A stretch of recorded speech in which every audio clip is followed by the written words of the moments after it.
We are going to do something on Greenland, whether they like it or not. ये बात seriously सुननी चाहिए क्योंकि जब ट्रम्प किसी कंट्री पे फोकस करता है उसके बाद वहाँ का सीन कम्प्लीटली चेंज हो जाता है, क्योंकि सब जानते हैं वेनेजुएला और ईरान के केस में पूरा इनस्टेबिलिटी ला दी गई, पॉलिटिकल तहस-नहस कर दिया गया। तो सीन सिंपल है, अमेरिका का एम ग्रीनलैंड पर अपना कंट्रोल लाना है, क्योंकि जैसे जैसे सदर्न ग्रीनलैंड की बर्फ मेल्ट हो रही है, आर्टिक का स्ट्रेटेजिक लोकेशन में rare earth minerals, military bases सब ट्रम्प के विजन में इंक्लूडेड है।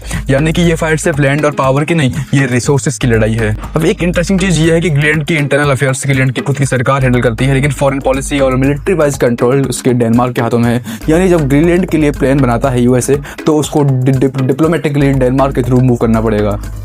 और यहाँ यूएसए और डेनमार्क दोनों ही नेटो कंट्री का पार्ट है, तो ये देखना काफी इंटरेस्टिंग रहेगा कि इस इशू को कैसे हैंडल किया जाता है।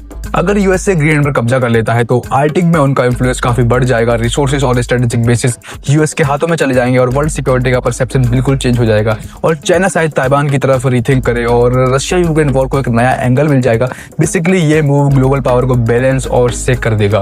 ग्रीनलैंड का ये कॉन्फ्लिक्ट सिर्फ एक आइलैंड तक सीमित नहीं है, ये पूरे आर्टिक रीजन और ग्लोबल पावर बैलेंस को डिफाइन करता है। आने वाले डिसीजंस इंटरनेशनल सिक्योरिटी और अलायंसेस पर कैसे फर्क पड़ेगा ये देखा जाएगा और इसका समय ही बताएगा। Thank you.